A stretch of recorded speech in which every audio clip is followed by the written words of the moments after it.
So looks like François Gautier has joined. Hear me? Yes, I can hear you. Sorry So- about that. I thought it was tomorrow for some reason. Well, it's very important that, we just go ahead and do. And I'm glad you are able to join. Right. Ripudaman is recording on. Not yet, sir. Whenever you are ready, let me know. I'll start recording. François, are you ready? I'm ready. Okay, let's start the recording.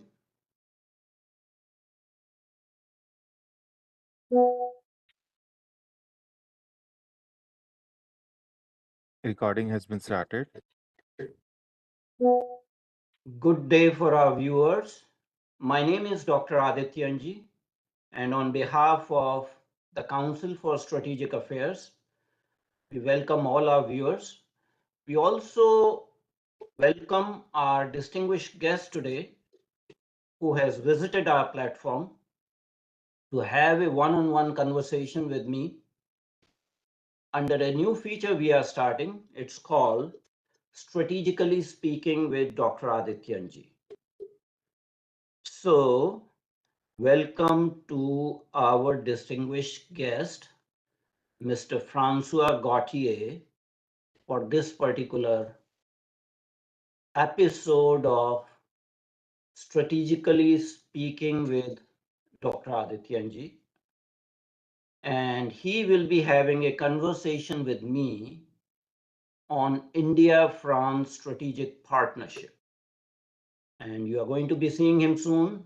This is François Gautier. A little bit about him. François was born in 1950. He is a journalist based in India, and he has lived in India for more than 30 years. He has served as the South Asia correspondent for multiple reputed French language dailies. He advocates for indigenous Aryan narrative. He is also the founder of a private museum in Pune, which seeks to portray Indian history in nationalist manner. François has written books on history and Indology. He has established an NGO by name FACT, Foundation for Advancement of Cultural Ties. François Gautier is married to an Indian lady, Namrata Bindra Gautier, whose mother was Hindu, father was a Sikh, married to a French who is possibly Catholic. He served as South Asia correspondent of Journal de Genève, a Geneva-based newspaper, before switching to the same post at Le Figaro in 1993. He stayed there over for 8 years before shifting to Quest France and then La Chaîne Info. François used to write a regular column for Rediff.com. He has written columns for New Indian Express, DNA India, Outlook India, and others. He is also editor of La Revue de Indie. He's a proud son of France, and may I add, he is also an adopted son of Mother India. Having made India his abode, he lives in Auroville and he visits France once a year to visit his family. He is very active intellectually. He has appeared on several TV shows, other platforms, and he has participated in several discussions in the past on the CSA platform. So we are talking about India-France strategic partnership. Recent visit of the Indian Prime Minister, Mr. Narendra Modi, to France on Bastille Day as an honored guest has re-energized the India-France relationship. Unlike other Western powers, France has been a true friend of India. I think it's important to distinguish that both India and France are civilizational nations, unlike the contemporary hyperpower. Both cherish their strategic autonomy and independence, as reflected by their respective independent foreign policies. It's important to note that France did not sanction India after the Pokhran 2 nuclear tests in 1998. Similarly, France did not join the US in a jingoistic, nonsensical, and illegal war in Iraq started by President George W. Bush on the false premise of weapons of mass destruction. And if I recall, there was so much of vilification campaign against France in general, and French Prime Minister at that time, Dominique de Villepin, to an extent that French fries in US were renamed freedom fries just because France did not agree with an illegal war. So that tells our viewer the independent stance France has taken consistently over years. The visit was great. Optics was good. Prime Minister Modi was honored with Guard of Honor for the French Legion. Indian tri-service contingent under Punjab Regiment participated in the Bastille Day parade. 4 Indian Rafales also participated in the Bastille Day parade, which was a unique event. I must say there is a personal chemistry between Modi and Macron, and I call it actually M&M partnership. As I said, optics was great, chemistry was good, deliverables were plenty. From Safran joint production of fighter jet engines to helicopter engines, 3 more Scorpion submarines being produced at Mazagon Dock, possible purchase of Rafale marine version for India's indigenously built aircraft carrier Vikrant. The laundry list is very long. However, I'm not going to talk about that laundry list. I'm going to talk about, with my guest and friend, François Gautier, about the future of India-France relationship. What is in there for future? What is the narrative that intellectuals can set up to consolidate, to enhance this India-France strategic partnership? So let me first welcome François. François, you're welcome on CSA platform. Thank you. Good morning. Good morning. So with PM's Bastille Day visit to France and award of the Grand Cross of the French Legion to the Prime Minister, Indian media went gaga about the successes of the visit. How did the French media cover it?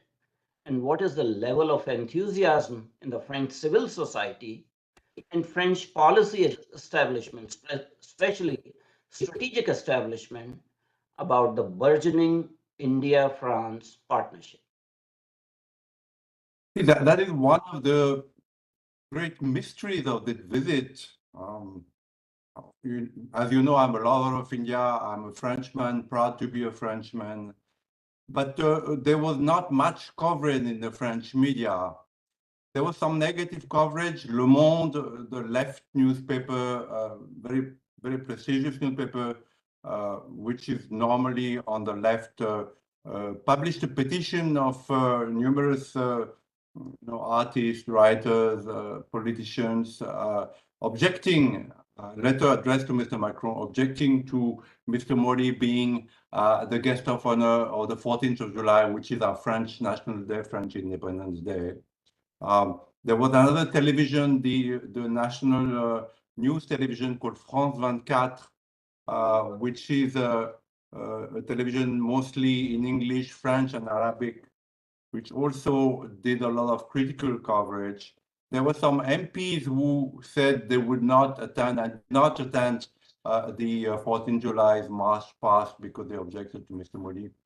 There was not much coverage, to tell the truth, on Mr. Modi being the guest of 14th of July, 2023.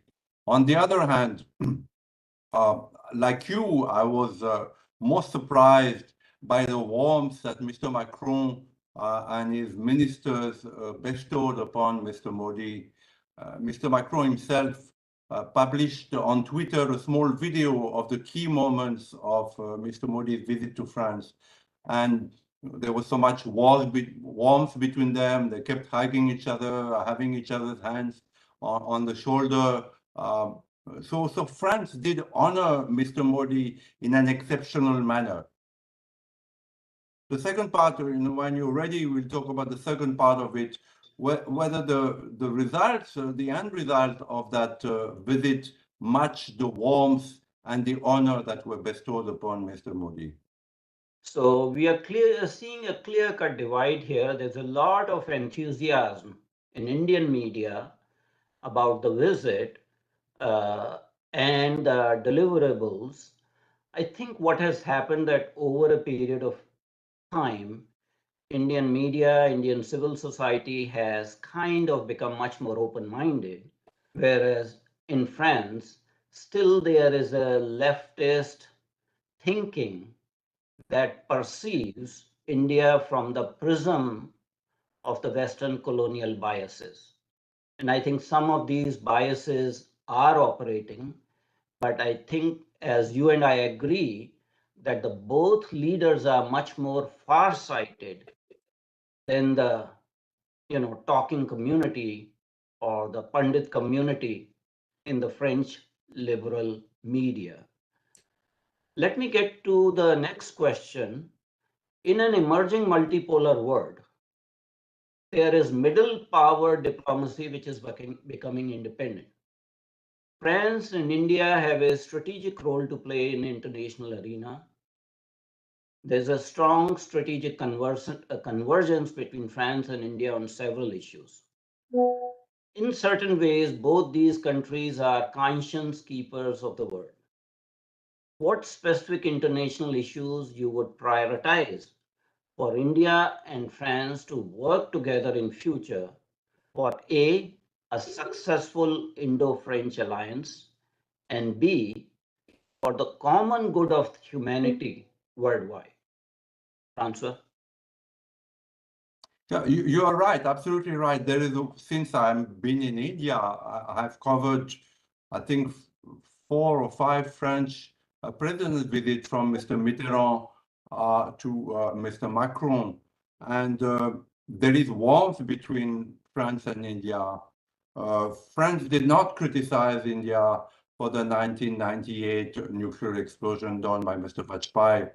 Although France itself had just done an explosion in the Pacific, nuclear explosion in the Pacific Ocean, and they were very criticized for it.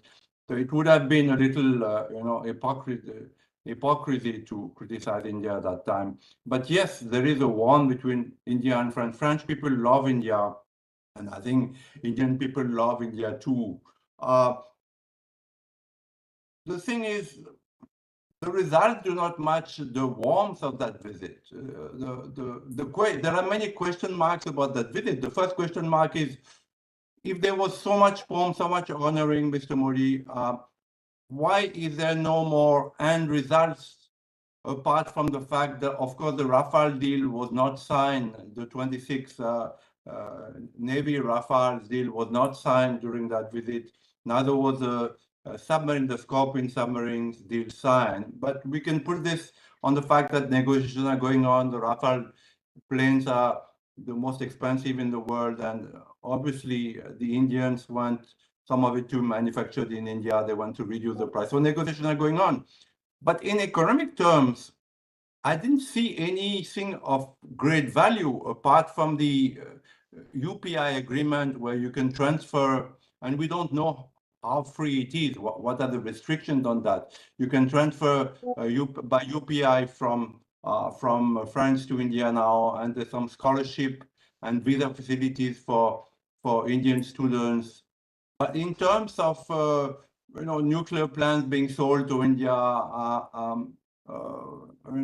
metros, anti-metros, India needs badly metros in every city because of the huge traffic jam that happened. All this didn't happen. So, and as far as strategic cooperation, yes, there is warmth, and Macron spoke about the last 25 years of security cooperation. and the next 25 years of security cooperation. But again, on the ground, I don't see much. Recently, a few days back, there was a naval exercise, joint naval U.S. and Indian exercise in the Indian Ocean to face the Chinese threat. Of course, the main security threat that India faces is from China, as you and I know, both in the lands with that new belt road built in the Himalayas, and the sea lanes between the China Sea and the Indian Ocean being controlled by the Chinese, and to the opposition of not only India, but Vietnam, Philippines, Japan, etc. So I have not seen on the ground, and I don't see in the future the French Navy coming from Djibouti to the Indian Ocean, to the Andamans, and having joint exercises as a show of force against the Chinese hegemony in the seas. I don't see, as there have been some joint land exercise between the U.S. Army and the Indian Army, which are important in terms of again, a show of force and a determination to stand up to the enemy.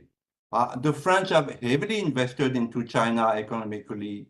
Not only that, they have also, again, I'm a Frenchman and proud to be Frenchman, but I'm also a journalist, and I've always spoken my mind. Sometimes it costs me. I think, this might not cost me, but I've always spoken my mind, and I don't see that the French, after this visit, are going to come and invest massively in India as they have done in China for several reasons. I don't see the French changing their stance. The French have recognized the fact that Tibet is part of China, and that China has a rightful claim to Taiwan. The French have recognized it, and if tomorrow the Chinese invade Taiwan, the French might diplomatically object to it, but they won't do anything about it. So unless there is a change, not only that the French want to shift back some of their economic investment, heavy economic investment in China to India, and that they want to go away politically from China, it doesn't make sense to me. I mean, I see that the U.S., whatever their fault, because the U.S. are not like the French, they're not sympathetic to India. They keep interfering now. They interfering in Manipur, or they're interfering for in different aspects in Kashmir, etc. But yet the U.S. stand up to China. So the U.S. have joint exercise with China. The U.S. will object, maybe military, if China invades Taiwan. The U.S. sends, diplomats to meet the Dalai Lama, which the French don't. The French have not received the Dalai Lama officially for the last 20 years because again, of the Chinese threat. So there are big question marks about that visit. The facts on the ground do not match the warmth and the honor that were bestowed upon Mr. Modi. So, there might be some other explanations, but the China one doesn't work. We could say that Macron is honoring Mr. Modi because he wants to get away from China economically and politically and become closer in a geostrategic manner to India, which means that, in opposition to China and Pakistan, because obviously China is propping up Pakistan, and not only Pakistan, but Sri Lanka, Nepal, Burma, etc.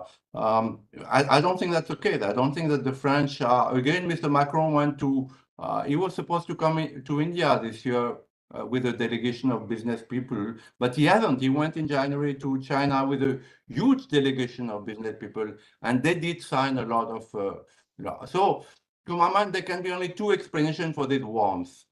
One is the Indigo order of 500 Airbuses. So I think this has been an eye-opener for the entire world, as well as Air India, also ordering a huge number of planes from Boeing. This has been an eye-opener, I think, for Mr. Macron and many other world leaders.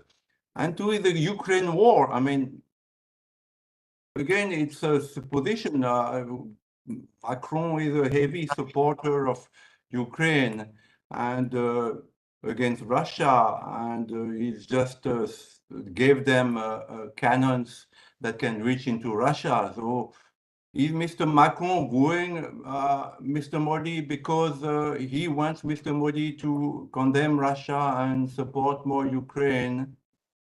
That seems to me the only option. I don't know. I would like to hear what you think. François, you have said everything which is factually correct, but it's also important to know that India-France relationship has improved over the last 25 years in a very incremental manner. And as we talked about the attitudes, I think both the leaders have the correct attitude, but the establishment, specifically in the France, needs to sort of, do some course correction. And I think what is happening is some geostrategic signaling on part of French government that there may be some course correction, there may be closer ties with India geostrategically. Of course, in international relations, we say that there are no zero-sum games. And for France to de-risk its mercantile and commercial relationship with China at this point in time would be a little bit difficult. But let's look into a different direction. You talked about Indo-French land exercises. Actually, there are joint bilateral India-France naval exercise called Varuna. And these exercises have been held since year 2001. The first naval joint bilateral exercises between France and India were held in 1994. In 2001, after the Pokhran 2 explosions and French support to India, these were renamed as Varuna exercises, and they've been held every year, including in January of 2023. Both France and India are actually Indo-Pacific powers that wish to maintain an open and rules-based order in the Indo-Pacific. And France still has actually two Indian Ocean territories. One of them is La Réunion, next to Mauritius. Right. And this is also a map of Reunion Island. And the second is Mayotte Island, again in the Mozambique Channel. France has also some Pacific territories. So one of them is New Caledonia and some Polynesian islands in the Pacific. Do you envisage this burgeoning Indo-French strategic partnership, ongoing Varuna exercises, France's desire to keep rule-based order in Indian Ocean region, in future French government giving naval bases to India in 10 years time, 15 years time, because India has become a net security provider in the Indian Ocean region. And that is in the benefit of India, France, and all the littoral states in Indian Ocean. France is also a member of the IORA, Indian Ocean Rim Association. Do you envisage any possibility of French government giving naval bases to India in future? Selling weapons is not a strategic cooperation. It's an economic move. So yes, France will keep on selling weapons to India. I think it used to sell weapons to Pakistan quite a lot.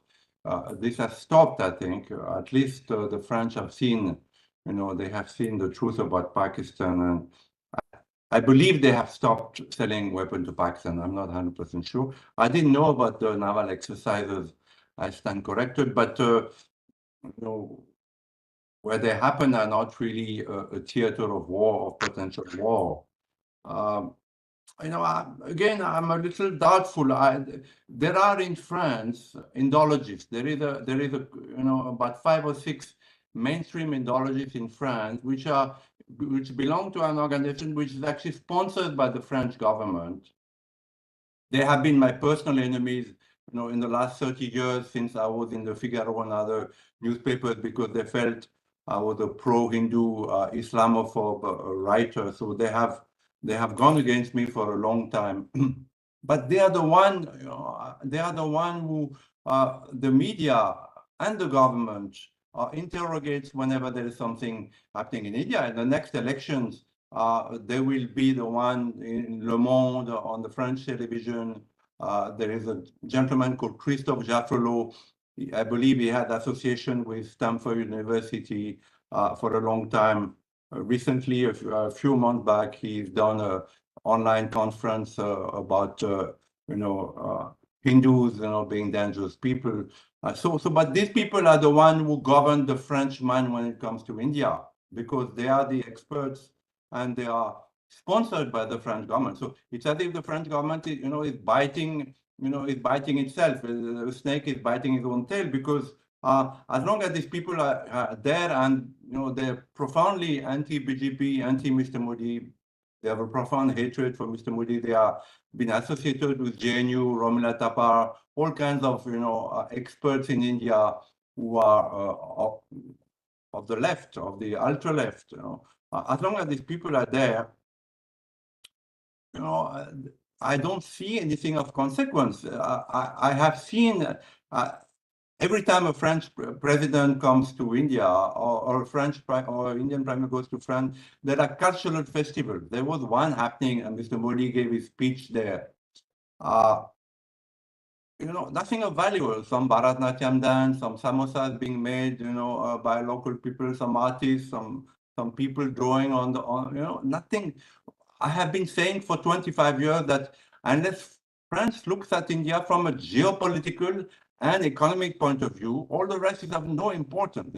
Bollywood and Bharatnatyam, it has no value. It may have little value in itself, but unless the French start investing into India massively, and unless they look at India as a country which is a rampant of democracy in an Asia which is torn by Chinese hegemony and Islamic fundamentalism, from Afghanistan to Pakistan to sometimes Indonesia. Unless the French look at India this way, nothing much will happen. They will keep on having these cultural events, and they will give Légion d'honneur to the next thing. The French, again, I love the French, I'm a Frenchman, but when they say we endorse India's presence in the National Security Council of the UN, it's empty words, because they know that China has a veto power and China will not accept it. So unless France and Russia and US and England come together and say, we want India to be part of the UN Security Council, it will not happen. Nuclear energy, India needs electricity so badly, and roads and metros and infrastructure and airports. There the French can come, they're experts into infrastructure, but I don't see anything happening. So I'm a little skeptical about this visit, though I was touched by the warmth between Mr. Macron and Mr. Modi. I don't see any end results. Mr. Modi came back with a lot of glory, and the media went gaga, as you said, over it. But the end results are not there. Nothing that I can see. There is nothing that I can see that matches, the warmth and the pomp that was bestowed upon Mr. Modi. So, François, as I said, that we are not going to go into the laundry list of deliverables, because we know that there are certain constraints there, more because of French liberal leftist society that keeps France tied to its colonial past and its view of India from that colonial prism. A person who has much more advanced and sophisticated thinking like you is playing a very important part in changing the narrative and building an alternative narrative of relationship between the two countries. So from a futuristic perspective, if we look at successive years changes, the relationship has kind of metamorphosed from a purely mercantile relationship. It used to be buyer and seller relationship. Yes, France sold Mirage jet fighters to India, and of course, French Yes. was willing to sell the Rafale. India purchased some Rafale. There is some problem about domestic production. But in the current visit, there was some talk about, transfer of technology of Safran military jet engines for India's MK fighters, transfer of technology and co-production of engines for helicopters, multi-role helicopters for India. So relationship is changing from mercantile buyer seller relationship to a much more strategic relationship in which there will be transfer of technology and co-production. You did mention about the Scorpion deal being signed, but for three more Scorpion submarines in the Mazagon dock, and that was signed basically because you didn't want the residual knowledge and experience in Macedonia to be, wasted or frittered away after the six Yeah. submarines had been purchased and co-produced. From a futuristic perspective, does it not make sense to enhance this relationship, not just to transfer of technology and co-production, to co-marketing of defense equipment to other countries like, let's say, middle countries like Thailand, Malaysia, Singapore, Indonesia, Argentina? India has this capacity for Scorpion diesel slash electric attack submarines with joint French agreement. And yes, there's a limit to how much India can keep on buying, you know, armament from France. Does it not make sense at this time for both countries to, start using their capabilities jointly to produce equipment and armament for other countries, third countries, which would You be mean that good? France supplies armaments to other neighboring countries of India? No, the jointly produced armament in India being Yes. sold to other countries, uh, it will be a joint venture, Yeah, just yeah, like yeah. I Scorpion. think yeah, that will happen in a limited way, I think. I think, like it happened for Airbus. HAL has been manufacturing for quite some time, doors for Airbuses, but this is limited, unless the French transfer technologies, entire technologies to India and other countries. Doesn't make sense. I want to come back to China because China is very important here. From an economic point of view, China is a threat because China, India is potentially the only country where the West could reinvest and relocate its massive investment in China. From a military nuclear point of view, China is very important because it is the main threat that India faces at the moment. Pakistan is no longer a big threat because it's imploding economically and it's got so many problems.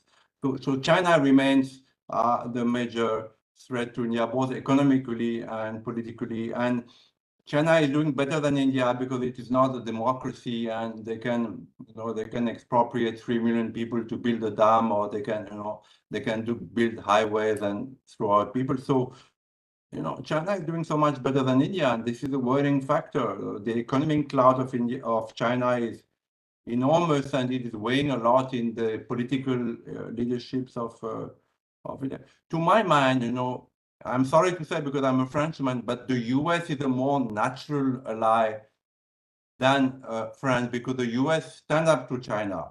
The US has the guts. From World War I to World War II to today, we see that the US is the only one who stand up to Islamic, terror and Islamic terrorism. Not France. Not France. There were riots recently in France. And Muslim rioters took the streets when one young boy was killed by a policeman because he refused to stop for a second or third time. Whether the policeman is guilty or not is one thing, but the whole France went into flame for 3 days, and Mr. Macron didn't say much. He didn't. Neither did he endorse his own police. The policeman, I think, is in jail and is going to stand trial. And France, lost a lot of economically, a lot of in these riots. So I think that the US is a more important and natural ally for India, and this is where Mr. Modi should concentrate, because you cannot expect much of the French, except friendship. Friendship is good. Friendship and understanding and not meddling into India's affair. This is important, I think, because the US has a way of meddling into India's internal affairs, which the French don't. The French are more friendly. So this is good. This is positive. But in terms of military and economic support, and in the case of a war with China, because China is hitting at India from all sides. Again, soon there will be some encroachment in the Himalayas, some clash between Indians and Chinese soldiers.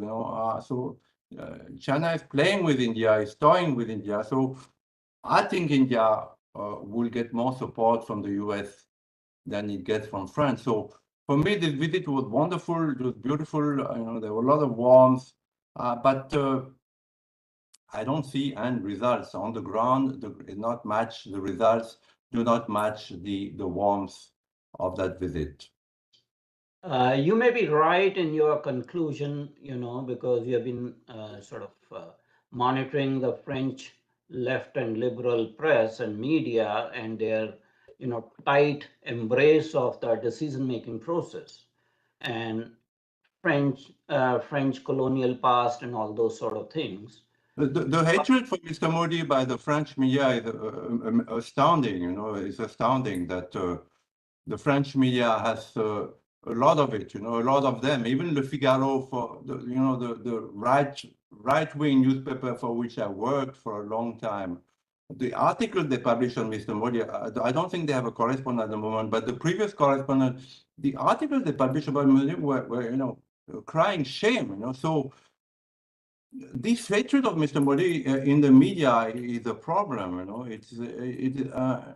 I don't know how. I have written articles, I have written books. I have published books in France. But when I tried to publish a biography of Mr. Modi in France, nobody was interested. I mean, there is a widespread hatred of Mr. Modi, mainly propagated by the Indologists, but also by a greater part of the French media. So this is a problem. This is a problem for France to really, go out, and become an ally of India in the true sense on the ground. So coming to future ideas, and you did talk about China and its geopolitical encircling of India. There are a couple of ideas that I want to bounce with you because, again, building narratives is very important for future relationships and consolidating partnership. France had a colonial past in the so-called former Indochina region. France was the colonial power in Vietnam, Laos, and Cambodia. There was a lot of bad blood between the former French colonies in Indochina, finally leading to the Vietnam War in 60s and 70s. Now, at this point in time, will France do some sort of rethinking, atone for the past sins, and try to work with India in the Indochina region, especially with countries like Cambodia and Laos, that are totally under Chinese geopolitical influence? So, in order to deal with China's widening footprint worldwide, we have to take incremental steps. France has a relationship with Indochina, with Cambodia, as well as Laos, and these two countries need to come out of that tight, fatal Chinese embrace. India has okay relationships with both those countries, but if India and France combine their resources and take developmental projects in these two countries, we may be able to curtail Chinese geopolitical influence. because they go with China because China bankrolls their projects. Any comments? No, this is a very good point, and to be truthful, I have never thought about it. It's true that Cambodia, Laos, these countries of Southeast Asia have a geopolitical importance because the Chinese are heavily investing in them. So, and they have a French past. I think at some point there was a lot of Cambodians and Laotians who spoke fluent French. So yes, that's a very interesting angle. But again, has anything happened? Is there a beginning of a French atonement and political investment into this country, or do they expect to do it through India? We have to wait and see because I have not. Maybe you noticed it, but I have not noticed anything happening on that ground. But it's a very interesting point. François, I have not noticed anything, but I'm actually floating trial balloon for the future. Yes, yes. We are building narratives and we have to bring out of box ideas. Absolutely. No, it's a brilliant narrative, and I think if it happens, it makes a lot of sense because again, the Spratly Islands, which are used by China, the naval and military base to extend their power into the seas, into the sea lane, a very important sea lane, are objected by many of these countries. So yes, but that would mean that France is ready to shift away from its pro-China economic and geopolitical investment. This remains to be seen, but if it happened, that would be great. That would be great. But at the moment, Europe is so preoccupied with the Ukraine war. Their focus is more there. So, but if you're right, if it does happen, yes, I'll be the first one to applaud. Let me go to another similar out-of-box idea. France still has colonial influence in the former Francophone colonies in Africa. Again, there is resentment about France in African Union, about French colonial rule, current role in Africa, and exploitation of African countries. In contrast to that, India is trying to increase her footprint in Africa by India-Africa Summit. India's efforts and engagement in Africa is not at all exploitative in nature, in contrast to Chinese engagement of Africa, which is very exploitative. They take projects, they, start on high interest rate, trap them into debt, bring Chinese personnel to work, and those Chinese workers have hostility and racial biases against the African nationals. Pretty much each country this has happened. Right. Since France has a sphere of influence in Africa, India is trying to increase engagement in Africa. Again, as two countries that are trying to shift the geopolitical narrative to middle power diplomacy, does it not make sense for France and India to work together in Francophone Africa to take developmental projects, new developmental projects, so that they can be weaned away from the debt trap diplomacy of China? Yes, it will make a lot of sense. You're right. It will make a lot of sense, especially as India has invested in Africa, and this we have seen. And the French, of course, are very keen since Charles de Gaulle. I think the French have been very keen to keep their presence and influence in Africa, and have spent a lot of energy and finances and even military military move to retain their hold into Africa. So yes, it would make a lot of sense to for France and India to collaborate in Africa to again counter the Chinese. But that means that the French are ready to more or less openly come out against the Chinese thirst of hegemony. That is the big question. Are the French ready to shift away from their investment into China politically and economically.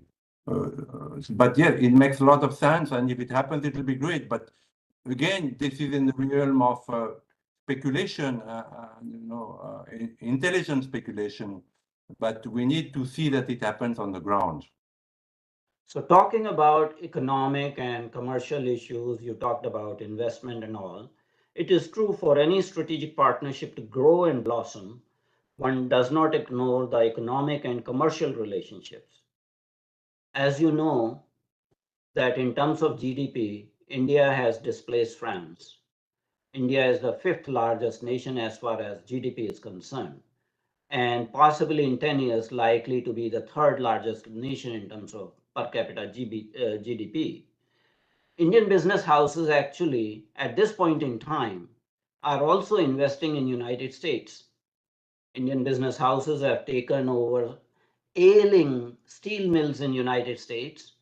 Indian business ventures have started to invest in solar power in United States.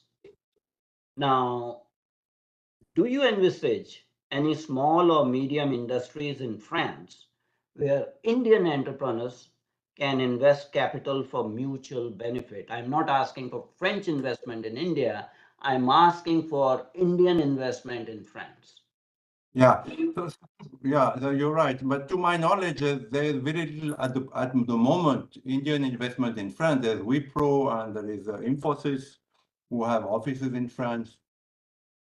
I have heard recently that some Indian companies are buying French chemical manufacturers, but there is not much investment of India in France, and this is one of the problems.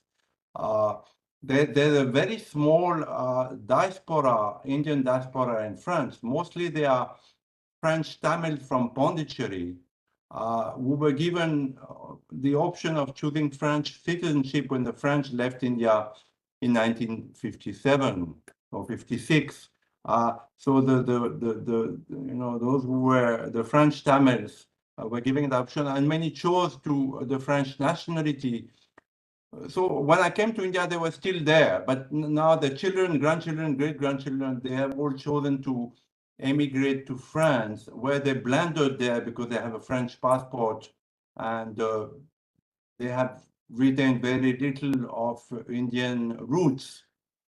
They're mostly Catholic converted people. So I was a little surprised also when Mr. Modi addressed that huge crowd in, for his speech to the Indian diaspora, because there are no Indian diaspora in France that I know of. It looked to me that they were mostly the performers and the people who had come from India to do the cultural events. Mostly there were these people, maybe a few other people, embassy people, but that's another problem, that the Indian diaspora in France is very small, not like in the US where you have a huge Indian diaspora, and they play a very important role now because politically they have come up, economically, of course, they have come up long ago. So it is not the case in France. So this is one problem. Unless France and India increase the cooperation and start investing in each other's country. And there I would like to say one thing, because, since the BJP came to power, they have tightened the investment rules tremendously. FCRA, which is the money, the foreign money coming into India, the visas, doing business in India, if you're a foreigner, become extremely difficult. Even myself, married to an Indian, having an OCI, I find it difficult, and there are more and more rules happening. So unless Mr. Modi liberalized, makes it easier for investors to come to India. We know many US companies who came to India. I think Tesla wanted to come to India, but was, put off by the number of restrictions. R.A. Davidson came and left, Ford came and left. So there are many US people, there have been US investment in India for a long time who went back because of the difficulty of making business in India. So this is another issue that I've been criticizing the French that the results don't match their words, but unless India, it was easier doing business in India under the Congress. There may have been more corruption, but it was easier then. Now it's very, very difficult. So Mr. Modi should be conscious of that if he wants the West and the French to invest into India and get away, relocate from China. They have to liberalize the economy. They have to make it easier to get visa, easier to, do business in India, banking, or the banking has become extremely, of course, there are a lot of cheating in India, and Mr. Amit Shah rightly wants to catch, the cheaters, and also the problem with when the OCI was created, there it was created called the PIO. It was a great thing. It was like telling the Indian airlines come and invest, but now even that is restricted. Even that is restricted. They've been going after the BBC journalists who are 99% Indians today. And the missionaries were 99% Indian. The Christian missionaries are no more white people than Indian, and they all have OCI. So they've been going after these people. But to go after 3% people, you make the entire nation suffer for it. Doesn't make sense. It doesn't make sense. So yes, there's a lot of work.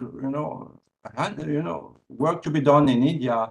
If Mr. Modi wants the French government, another government, to invest into India, which India needs. India needs foreign investment. India is lagging behind in the roads are still.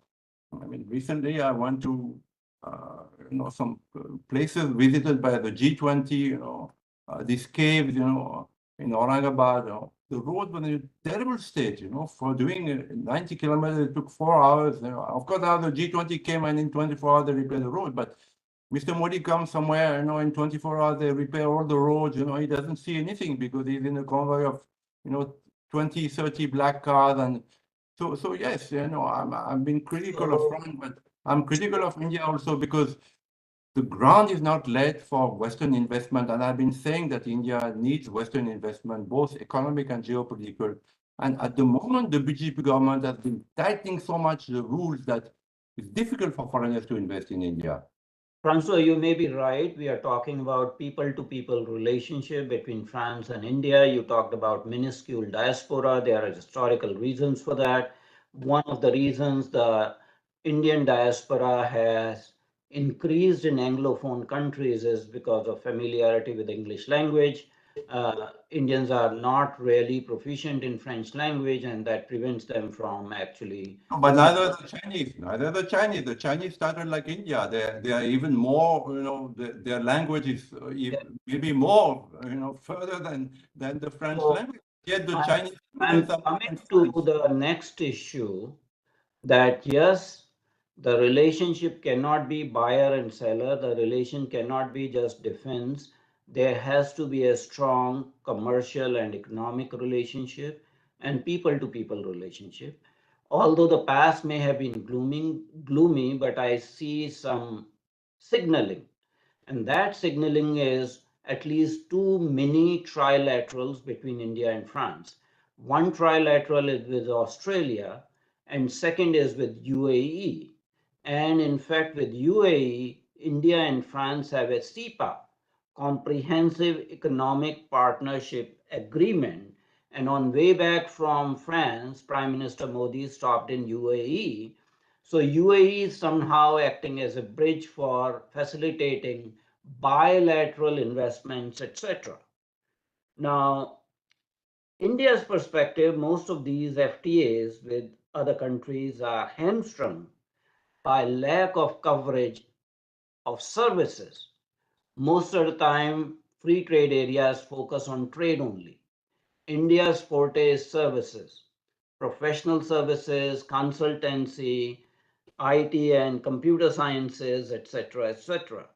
So would not it make sense for France and India to enter into, rather than wait for India European Union FTA, to have France and India free trade agreement or CEPA, you know, comprehensive economic partnership agreement that may allow Indian professionals, college professors, doctors, IT professionals, computer scientists to be able to work in France on a short contractual visa, just like US's H-1B. And that has changed the nature of relationship. So France also has the onus of changing domestic laws. In fact, what is happening that Canada is trying to snap people in United States who are on H-1B and have to leave because of the new regulation. Canada is snapping Indian professionals. France has to show the same zeal. What do you say?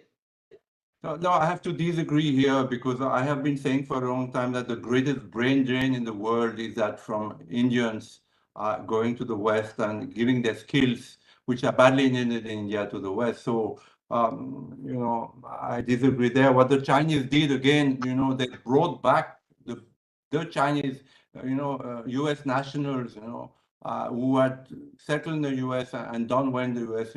They either brought them back totally physically, or they brought back their skills and their investment into China by welcoming them into China. So I think it has to be the reverse order, that India needs these brains to come back to India because the best brains are gone abroad, particularly to the US. Where we see that many of the U.S. firms that, such as Google, have Indian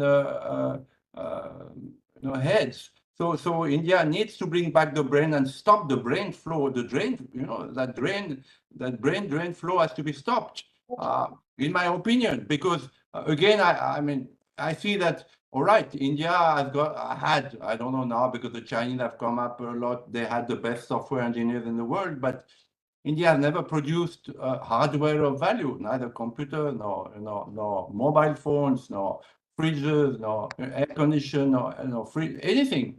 Whereas the Chinese are the leaders in the world in computer manufacturing with Lenovo. So I think that it would be wrong for India to facilitate its best brain, what remains of the good brains of India, to go to France to enrich the French technology and the French economy. I would rather have many of the US brains come back to India because India welcomes them, which is not happening again because of all these restrictions with OCI and SCRA, and so I have known, US, like US people wanting to come back to India because of nationalism, because being proud to be Indian, businessmen coming back, and after 2, 3, 4 years going back to the US because they found it very difficult to function in India. I mean, I think You may be right. US is a easy place to do business. To keep the focus of this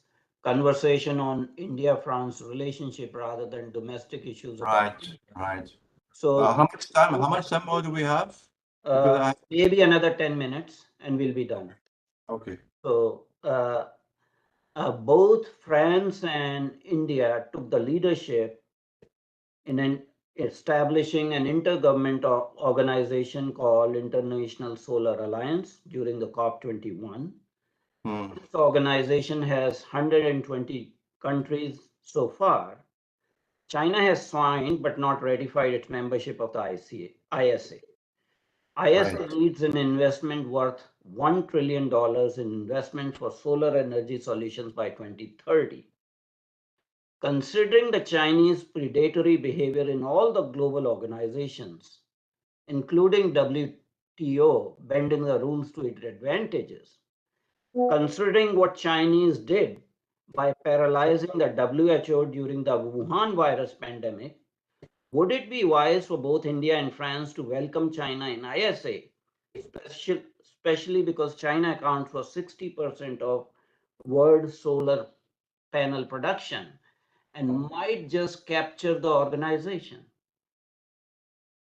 Definitely, China and India, if they would come together, it could have a lot of benefits for India, especially, and then there would be no problem for the French to invest in India strategically, economically, etc. But I don't see the Chinese going away from their hostility and superiority complex. I think the Chinese consider Indians as inferior people. Most of the world is considered by China as inferior, but they especially consider Indians as inferior people. And I don't see the Chinese giving away their thirst for hegemony and dominance and extending a hand of friendship in India. Every time the Chinese extended the hand of friendship. Mr. Modi received twice the Chinese president, and twice the Chinese president slapped Mr. Modi in the face as he slapped Mr. Bajpai before him and so many others. So these are all in the realm of speculations. Again, I'm sorry to sound a little pessimistic, but I am waiting to see the French efforts on the ground rather than on paper. And so you may be proved right in the next few months and few years that France wants to shift away from China and invest into India economically and also geopolitically through India into Laos and Cambodia and try to counter the Chinese influence. But unless I see it on the ground, I won't believe it because at the moment I'm very skeptical about it. Talking about, India's need for nuclear power and all, I don't want to go into the laundry list, the Jetapur, nuclear power plant, the, agreement with EDF and NPCIL, withstanding all that. I am going to go to a kind of important, actually seminal issue. France was one of the 7 founding members of NSG, that used to be called formerly London Club or Paris Club, started in 1975 to sanction India after the Pokhran 1 peaceful nuclear explosion. As a way of atonement for France to participate in international sanctions against India, on a multilateral front, would France be willing to lean heavily on China, Turkey, Austria, New Zealand, and Ireland for facilitating India's membership of nuclear supplier group? Answer is yes or no. Again, we have to see. We have to see if yes, we have to see if France does that. But so far, it hasn't. It had many opportunities before. It hasn't. It's just endorsed India and did not condemn India. But I don't see that in the near future France will do that. If they do, it will be wonderful. But okay, you're not very. They will say that Pakistan, South Africa, Israel, are also non-declared nuclear powers, and why should we make India an official one when these countries, are like Israel, especially because there's a lot of hostility in France and other countries towards Israel because of France's heavy Muslim minority. So I don't think it's going to happen in the future. But it could be great if India could be, because India is a reasonable nuclear power. Not like Iran. I mean, I don't know if Iran has a nuclear weapon or is on the verge of having it, So it's a reasonable nuclear power. So it would be wild and right that India becomes an official nuclear member of that group. But I don't see the French. They might, say, okay, it will be good, but unless they ally with the others and they have a strong front to make of India an official nuclear power, it will be only words again. Last couple of questions and we end. France was snubbed by the Anglo-Saxon partnership. France was supposed to have a submarine deal with Australia, which was cancelled by Australia secretly, and AUKUS partnership was announced, in which US and UK are going to collaborate with Australia for transfer of technology, co-production of nuclear submarines in Australia. And I think President Macron was quite upset with US and UK as well as with Australia. Very. Now, since both India and France are Indo-Pacific powers, want a rules-based order, does it not make sense for France to transfer the nuclear attack submarine technology to India so that there is an alternative mechanism for maintaining a rules-based order in the Indian Ocean region? Yes, it makes sense. It makes sense. Okay. You're right. It makes great sense. And again, we have to see whether it materializes on the ground. But it would be perfectly logical, and it would have a great effect on the ground. So yes, what you said is absolutely right. I agree with you. My last question to you, Francois, you have lamented about the fact that France has a tighter commercial economic relationship with communist China. France is kowtowing to China on Tibet and Taiwan. France is not able to decouple or de-risk the commercial and mercantile relationship with China. But as you know, China's economy is declining. Actually, last quarter it was 3%. China is having 4-to-1 problems. The population is aging. They are not going to have enough workers. There is a lot of resentment against Xi Jinping. You probably saw the episode about Qin Gang, the Chinese foreign minister suddenly disappearing. These are the signals that everything is not all right in China under Xi Jinping. Xi Jinping has taken very adventurous policies in China. His China dream is basically a hegemonic dream. In case there is a future war between India and China on LAC, do you envisage a future French government coming in support of a democratic India, or keep an equidistant between the two Asian giants? In a futuristic scenario in which Xi Jinping, in order to externalize his internal problems, starts a war with India. See, two things. Again, I've been hearing for a long time that Chinese economy on the verge of collapsing, that Xi Jinping is, hated and extended too far his power, but it has not happened. And he just got, elected for himself for a third term. So at the moment, he holds the supreme power. Though I think that it is true that he's sitting on a boiling, that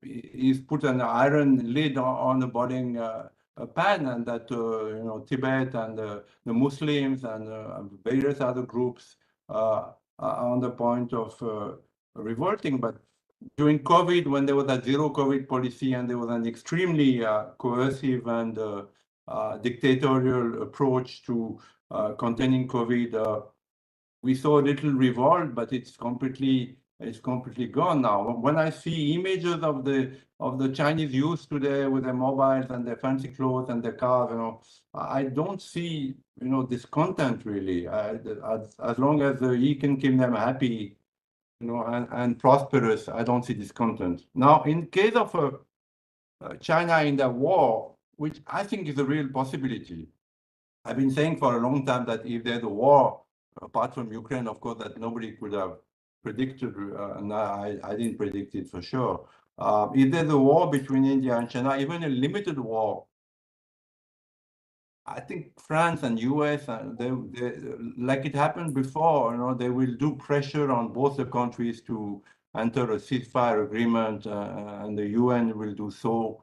But I don't see countries coming in support of India. India will be isolated then in case of a war, like it was in '62. But at that time there was, the Bangladesh war again is interesting because the Americans sent their nuclear fleet into the Indian Ocean because Kissinger and Nixon were very hated Mrs. Gandhi. But the Russians also sent their nuclear fleet. So but now, with the Ukraine war, India couldn't count on the support of Russia like it did of the Soviet Union in '62 and in '71. So in case of a possible war between India and China, I don't see the French giving military support or even a moral support, except saying, no, please stop, and this is a unnecessary war. So sorry to disappoint you because I'm a Frenchman. I should come out more in support of Indo-French strategic and economical. But unless I see it on the ground and since I'm in India, I've seen very little French investment. I have seen French investment come and go, like Peugeot, the car maker Peugeot, which is very successful in China, came and and went, and Renault is there now. I heard that Citroën is coming, but the way that the French are selling cars in China is not happening in India for various reasons that we have discussed during this Zoom. But my conclusion would be, if there is a war between India and China, if I was Mr. Modi, in spite of Mr. Macron's warm embrace and Légion d'honneur, I wouldn't count on the French support at that time. Thank you very much indeed, François. It was a pleasure to have you on our platform. India will take care of herself. India has always been isolated in the international community and has survived. So I am not unduly perturbed by that. But we are in the marketplace of ideas and narrative building. So this conversation was to build a future narrative from perspective of a Frenchman who is very, very well versed with India, and from person of Indian heritage who has seen the West very closely. So I am actually not so pessimistic. I use the word cautious optimism. Countries have their national interests, and it is very important how to synergize and harmonize the bilateral interests in an emerging multipolar world. That is the key phrase. We are very honored to have you. It has Thank you. been absolute pleasure, despite some, divergences, which are always fine.